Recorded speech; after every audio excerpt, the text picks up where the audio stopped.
Welcome to the Resilient Performance Podcast. This is Keep It Real number 30. We just recently did a Ask Us Anything sort of story on Instagram and had a question about addressing running mechanics or gait and if we would ever change it. And I think we'll just let Doug kind of start it off, Douglas. Go for it. I think the question was, do you ever intervene when it comes to gait? And with gait, I'm assuming running. I don't think we spend a ton of time correcting how people walk. And I think usually if there is some kind of a gait issue with walking, it's because someone's in pain. And if you get them in pain, you quote unquote fix their gait. But so I want to focus more on what's that? The question was, is there a situation where you would change a person's running gait? Okay, so it was running specifically. Yeah, and the quick answer that you wrote, because it's kind of a long question, long response. It's hard to do over an Instagram story. The quick of it was yes, but it depends on level of runner, injury history, desired volume, proximity to competition cycle, and clearing lower hanging fruit. Okay, now go. Okay, so there's a couple ways to look at this. So the shorter answer is yes, but it depends. Is it a performance goal? Is it to get somebody out of pain? And then all those things that you mentioned. So I'll try to use some extreme examples to illustrate when we would not and when we would, and then kind of meet in the middle and try to figure out how you would decipher when to make an intervention. We try to avoid extreme polarized thinking. I think there are people, and there is a school of thought in our profession where it's all about load management and just dosing volume appropriately, regardless of how somebody executes a task. So it's there's no right or wrong way to move. It just depends on dosage. And if you're hurt, you just reduce volume and build it back up. And we never would change how somebody does it, because how somebody does it is the best way for them. I think if that's the statement without any other qualification, I think that's BS. I also think that it's BS to say, well, anybody that doesn't adhere to this, very strict model of movement, we have to correct what they're doing. So extreme example to illustrate when we would, when we wouldn't, when I would not touch how somebody moves would be, you have somebody who has no performance goal. So they're look, I just want to, I enjoy running. It's cathartic for me. I don't care how fast I run. I have no aspiration of competing. I've never been injured running. I just want to run say twice, 3 times a week for 3 miles. And I've been doing that, and I've never had a running related issue. I've never had an issue, from the waist down related to running. And you watch, and they say, well, can you watch me run? And if you watch them run, and let's say, to be kind, it doesn't look like what, an elite 10K runner or 5K runner would look like when they run. And if we're basing our mechanical model of movement off what high performers do, if there's a huge deviation between this hypothetical person and what we would consider someone who represents that model of movement, there's a deviation. And like I said, they have no pain, no performance goals, and they don't want to run at a terribly high volume. I wouldn't change anything, because they're happy. So what's the point? Unless they were well, just for the sake of learning and challenging themselves, they wanted to try it a different way. But if they're satisfied, not hurt, not running at a high volume, and no performance goal, they're not competing, then I wouldn't do anything. When I would do something is if we had somebody that say and I've had people like this that are chronically injured, and they only get hurt when they run. They don't get hurt when they lift. They don't get hurt doing more technical sport related skills. They only hurt, say when they sprint at high velocities. And let's just say, to make the scenario easier, that it doesn't matter if it's the end of the game, beginning of the game, even when they're fresh, when they exceed a certain threshold at velocity, they strain their hamstrings or something else. And it's just chronic problem. They've never been able to finish a season because of these running related injuries. And you watch them run, and they deviate from what you think is, good running, so to speak. And we can get into what good running is, and we have in different resources and podcasts. Then I would do something, because it's inhibiting their performance. and they're hurt. So they can't perform at a high level. And let's say to make that easier, that they're slower than they should be based on other KPIs or things that you do during their assessment. So they're hurt and they're not performing well because they're not available because they're hurt, and they're slower than other athletes who maybe otherwise match the same profile. So I think those are like easy examples of when you would and when you wouldn't. But I think it illustrates, if you are talking about when to make it a technical intervention, it would come down to like, are they hurt or not? What are their performance goals? How much do they plan on doing something at what intensity? So it really is a judgment call. But I think that to say that like, you always would or you always wouldn't, I think just both those assertions are so ridiculous. Like I hate to be evasive and say it depends, but it depends, and it kind of depends on some of those things that I just touched on. So you guys have anything on that, or even like when it comes to other things like Greg, like throwing or whatever, because that's kind of your wheelhouse. I think that you have to have a technical model when you would decide to utilize that. I think requires some thinking. And before you guys take over, because I actually just saw a tweet from Jonas, who we've had on our podcast, and he summarizes it very nicely too. So let me just find that and read it real quick, because in one tweet he kind of summarized it better than I did with that long-winded answer. So he said, in regards to technical model of running, the real question is how much change / optimization / technical work will add to efficiency of force transmission versus how much it takes away and just makes them look closer to a technical model without adding efficiency. And I think we could say efficiency is performance. So if you're doing something and changing something, but you're not going to get any return on investment from like a performance or an injury standpoint, then you're just making a change to make a change. So you have to have a reason for it. But yeah, I mean, what do you guys have on that? I think that's like in the science of running. I think he talks a lot about running efficiency from what I remember. It's been a few years since I read it, but Steve Magnus, you mean? Steve Magnus, yeah. That was a great book. But yeah, just to touch on real quick, you mentioned like, I want to keep this strictly talking about running, but just to address it real quick, you mentioned like changing throwing mechanics with somebody. And again, like I'm in a situation where I'm dealing with people who are primarily coming to me because they're in pain. So there's probably a higher likelihood that I want to address something with their throwing, but it also depends on if they have a coach or not. So I just wanted to address that just because you mentioned it, and then go back to running. I think what you were kind of saying, Doug, it's like you got to have, in like our context of like Greg just kind of spoke to, that we see people that come to us typically with some sort of issue, and whether they run or not, or running is something that they do, but if running is not something that's causing them the issue itself, then like you said, we kind of maybe want to look at it and see if it is like in that bandwidth that we think is acceptable for health, if you will. And I think what we always kind of strive to do is like not just intervene for the sake of intervening. So I think that quote that you just kind of said, it's like, if we're just trying to change someone's running because we think it can look better to like our eye, like we're doing that for ourselves, we're not doing that for the client. So I think it's like when you try to intervene in a situation like that, we're kind of we're doing it selfishly. We're doing it, because it like makes us feel good that I made this person like look better, but it may not matter to them. So I think it's like understanding the context of when it's appropriate to do that. And so we often see people for kind of more pain related things, symptom things.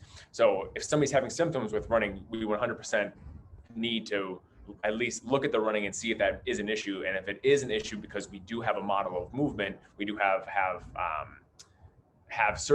certain KPIs that we look for that kind of tell us if somebody is running with the efficiency or the patterns or the kind of biomechanics that we look for. And if they're not, then we would definitely intervene. I would say the other kind of end that we probably see a little bit more at our location here is like, if somebody's coming to us for more of like the performance thing, like they want to just like, I just want to get faster, and kind of the same thing, we should be looking at how they're running and also determining like, all right, is their actual mechanics and how they're trying to run, is that preventing them from getting faster? Because we do see that kind of stuff as well, where maybe somebody could be fast, but they're not running with necessarily the best mechanics that's allowing them to use their force effectively to get them from point A to point B. So it's like, it always starts with like knowing how to assess running, which is something that we can definitely talk about at another point in time. But it's like the answer is like, it definitely depends on when we would intervene, but we, like you kind of talk about, we have to have a reason why. And there's so many different contexts behind why we would address someone's running mechanics and we would look at them in the first place. And then once we understand, does that fit what we're looking for? How do we make appropriate interventions? And like, I think changing someone's running, like we often think like it's going to look terrible and all of a sudden it's going to look perfect. It's like, that's not even like what in my mind I kind of think of sometimes we talk about changing someone's running, right? It's like, it could be just like, hey, like do some A runs before you go run. Like that could be you're changing their running. So you're just trying to like have them get a little bit more front side, maybe tell them to work on their cadence. Like, I don't think any of those things necessarily changing running. To me, it's like, it's the kind of discussion that we have with so many things. Like, is giving them one intervention going to like change everything for better or for worse? And in my opinion, it's like, probably not. I think running is like too complex. Movement is too complex that like a single intervention can often make a huge difference. And it takes so much time and so much learning to actually like truly change someone's running mechanics. But I think oftentimes, like even with that person who maybe they don't have pain, they feel pretty good, but their running mechanics aren't fantastic. Like, we may not give them things to try to focus on when they're actually running, but like we could just be giving them like, all right, I want you doing like the A series drills before you run, because it just kind of helps emphasize like the certain postures and positions that we look for with running. Like, to me, that's not necessarily intervening and changing the running. We're giving them just like good running drills that work on coordination and rhythm and all this other stuff. So I think it's like, that's kind of another part of this answer, that like intervening doesn't mean like scrapping everything and kind of starting over. It's just giving them a little bit more of what they need to be able to do what they want to do effectively. Yeah, and not like, we're not like teaching like a running course to people. Yeah. Or at least we shouldn't be. It should just be like you said, like here's a drill for this, and do this when you run, do this before you run or whatever. Yeah, I mean, I think sometimes you do want to actually watch people run and cue them and not just give them a drill. Again, it depends. I mean, I think, it matters more when people are running at high speeds, or, the dosage is higher, so higher volumes. But even then, like we had the podcast with Allison Gruber, the running biomechanist from University of Indiana, and she talked about how like stress has to go somewhere. So, just because like you can have a runner that say that has like hamstring issues, knee issues, and they run with like a big overstride, and then you do a session where you teach them to run more in their forefoot, and they're like, well, my knee feels better, right? Now you just, you switch the stress from like the knee to the ankle, but that doesn't mean that you necessarily like fix them, because novelty can make people, just less aware of where they are symptomatically. Just because you created a novel stimulus doesn't mean you made them better. So again, it comes down to a lot of things, because you can be a genius and be like, well, I'm going to change how you run. Does that hurt? It doesn't hurt because it's new and you're overloading newer tissues. But whether or not that's a lasting change that's going to help them from a performance standpoint, or even an injury standpoint, because I can get someone with knee pain to run on their toes, and maybe their knees don't hurt as much, but I haven't do enough of it. Their calves and their Achilles are going to hurt, right? So again, it depends on so many variables. And another scenario, and people, are like, well, manual therapy, that can be controversial, but let's say you have someone who is sufficiently fast, runs well enough, but not like a track and field athlete. But for whatever reason, like if they get manual therapy once a week, that allows them to run pain-free with no issues. Well, I would probably rather just do that, assuming that they're available to receive the manual therapy, than have to constantly like be cueing them and changing how they run. So none of this stuff exists in a vacuum. Like, we have so many tools available to us in, clinically. But I think you have to have a model of movement, and then figure out like when it's appropriate to strive to duplicate that model, or when it's okay to deviate it. But to say that you shouldn't have any model, I mean, I think that if you look at the people that are really fast, and as Allison spoke to, like there are certain mechanical patterns that occur at various distances, whether it's like the 100-meter, the 5K, the marathon.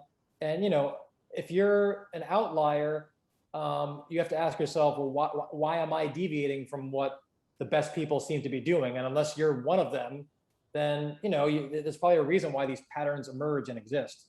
Yeah.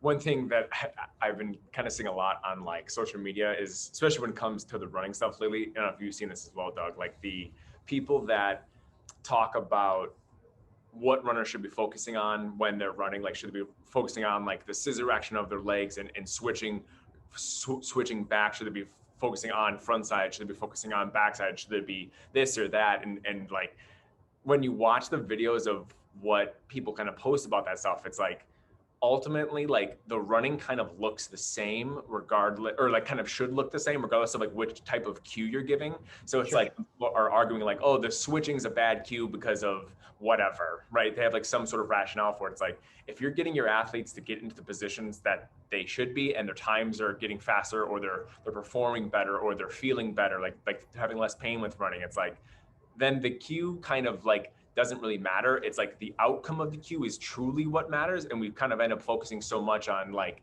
this us part of it again. Like, oh, the cue I gave them is doing this thing. It's like, ultimately, like, the cue is just an input to get a better output of whatever position, mechanics, efficiency, power, force production, whatever kind of term you want to throw in there. So it's like, again, I think kind of taking a step back and understanding like what our role is in this stuff. And it's like trying to get somebody to move in a different way. And I think sometimes people become dogmatic and too tied up into the cues and some of these drills and things like that. But ultimately what matters is like, how are they actually executing the skill that we're trying to get them to do? So I think it's just something that's I've seen a lot of lately, of people kind of getting like these arguments about like which cue is best for this, you know, for running or for whatever exercise. And it's like, if you get the person to do what you want them to do, and like the times, especially when it comes like the sprinting, like if the sprints are improving, then great. Like, I don't really care which cue did that necessarily. It's like, you want the person to if it's helping them meet the model of movement that you have in your head that you're trying to teach them, and their times are improving, then it's like, well, then it worked. So why do I, you don't necessarily need to change that cue up. Yeah, there's no best cue or worst cue. It's like, did it work or didn't it work? And if it worked, it's good enough. Like, I mean, you don't need to rank it in a hierarchy. And that's a good point, because I've had people where, like, say they run with what I think is a massive overstride that's causing some kind of an issue. I mean, I don't want people, I've had people where like they just, for whatever reason, they can't get it right, or what I think is right. And then I'll say, okay, like, just run on your toes, which I don't want them to do. But then when they run on their toes, it looks the way I want it to look, and it's more of a midfoot strike. And so, I mean, if that's what works for them in that moment, and maybe they just think about, okay, I'm going to run on my toes until their new way of running is internalized, and they don't have to think about it at all. I don't want them actually running on their toes. And maybe you follow up and make sure in a month, when they keep telling themselves to run their toes, they're not actually doing it. But if it works in the moment, sometimes you have to overcorrect. So, but I don't think people would say in a vacuum, telling someone to run their toes is a good cue. And I would agree with that. But if it got someone to achieve the outcome you wanted, then it was a good cue. I just wrote down for a future Instagram quote post, the best cue to improve anything is the one that works. Yeah, it's true. Yeah. So we're gonna internal, external. We can get caught up in all this stuff, but it's like, for sure. Yeah. We can talk about this another time. Do you what are, because I kind of have like my 3 or 4, like what are the few of the main things you look for, Doug, in terms of whether or not somebody is running well, so to speak, and let's say like upright max velocity type running? Yeah, I mean, I really like the Altus, kilogram model. And I mean, I think, I don't know if it's there's you can look at like 5 positions, 3 positions, 7 positions but I mean, I feel like if you're doing, even one of them right, but if they're doing 2 or 3 of them right, they're probably doing all of them right because of the nature of the timing. I mean, I would say when it comes to sprinting, even just looking at posture and making sure that they're relatively vertical and upright, so not too far pitched over, not leaning back. I'm looking at foot strike, and at the moment that foot strike occurs, I'm looking for a mainly perpendicular or vertical tibia. And if I don't see that, and I see somebody overreaching and extending the knee at initial contact, like in sprinting, I generally don't consider that a good thing. And then I'm looking at the relationship of the thighs at foot strike. So if you see the stance leg at initial contact, and then the swing thigh, there's like a huge gap between the swing thigh and the stance thigh. That can be problematic, because if there's no overlap, now it becomes a timing issue where they're not going to be able to get to the front side and create vertical forces. So, I mean, those are my big, probably 3. And I feel like if those 3 are usually, if those 3 are covered, then I can look at pretty much anything else. And generally the other things are going to be okay.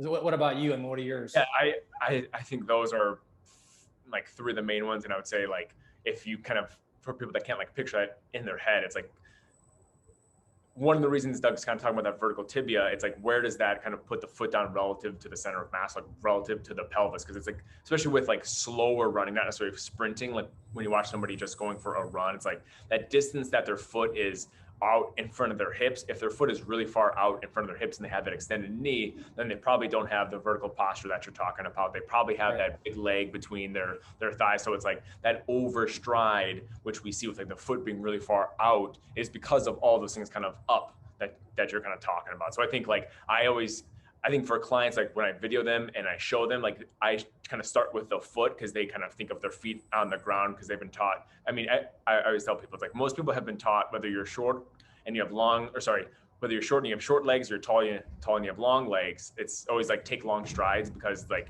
you have long strides, you have long legs, so take long strides, or you have really short strides because you're short, so try to take long strides. So it's like kind of most people kind of end up falling into that overstriding type of category. So I kind of point to them and show them where their foot is. And it's like, okay, if your foot's way out in front of your hips, is that going to speed you up or slow you down? And everybody's like, oh, it's going to slow me down. So then I kind of work on those.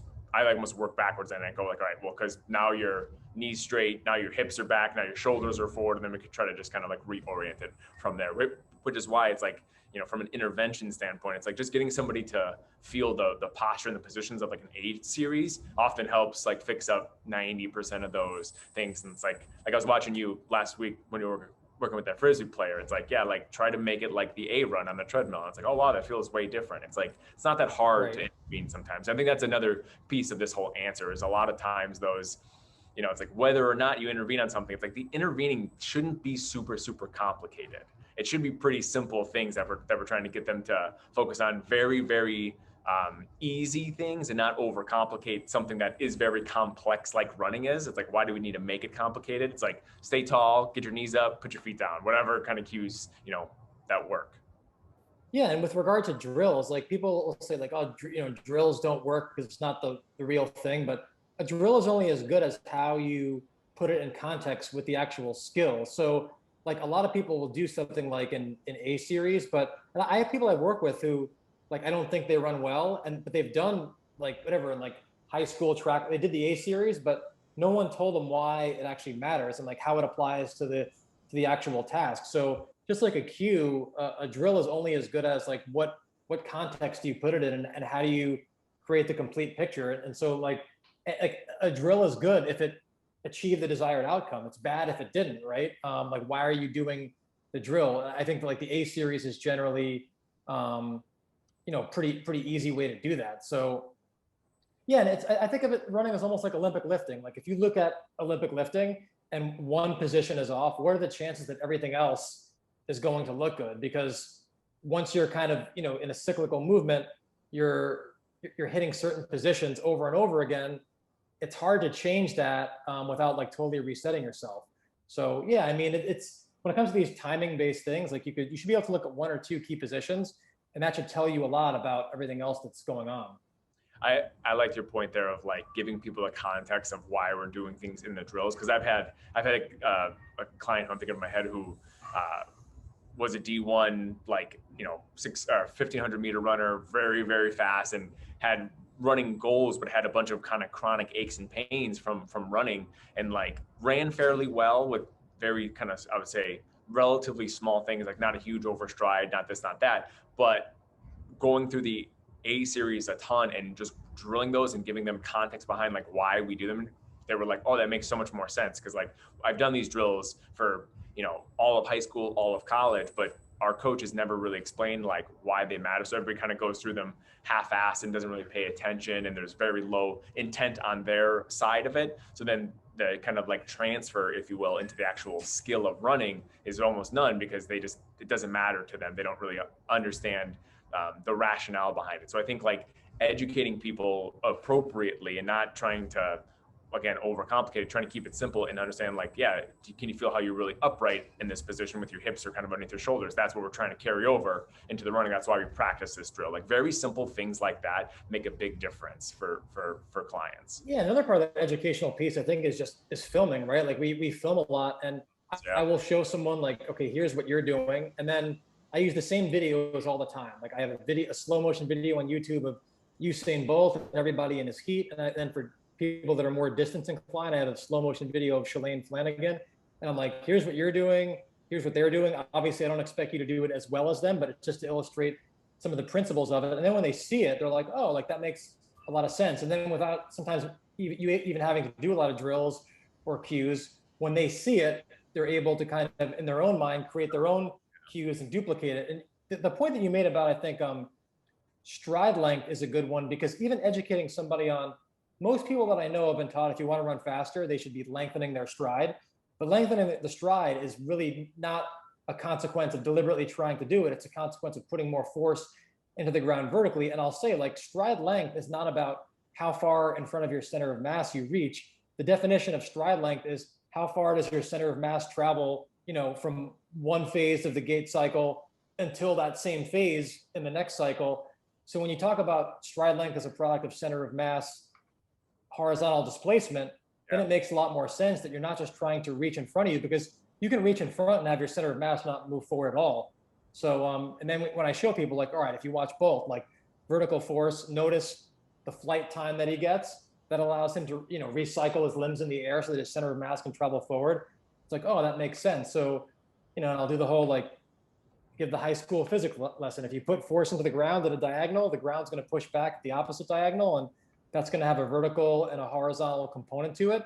And that horizontal component, if you're doing it, creating a huge braking force, is going to oppose the direction you want to run, which doesn't make sense. So the education is the key piece, and you combine that with drills and cueing and provide the right context, you can make big changes even in a single session. But the question is, go back to when we started, why or when would you do that? And that depends on a lot of things. Yeah, definitely. Good job, guys. Yeah, I think you beat that up enough. That's it for this week's episode. The only other thing I want to mention is, we got our membership platform up and running. July was the first month, so this episode will be out on the 28th of July, just before we do our next mentorship call for the membership group, for the what we call our cocktail hours. So if you're not in it yet, then sign up for it. And then August 1st, we put out new content. Looking forward to that. And keep it real, everybody. Thanks, everybody. Bye. Thank you for listening to the Resilient Performance Podcast. For 10% off our continuing education membership platform, please use promo code PODCAST at our website, resilientperformance.com, and be sure to join our mailing list for monthly exclusive content.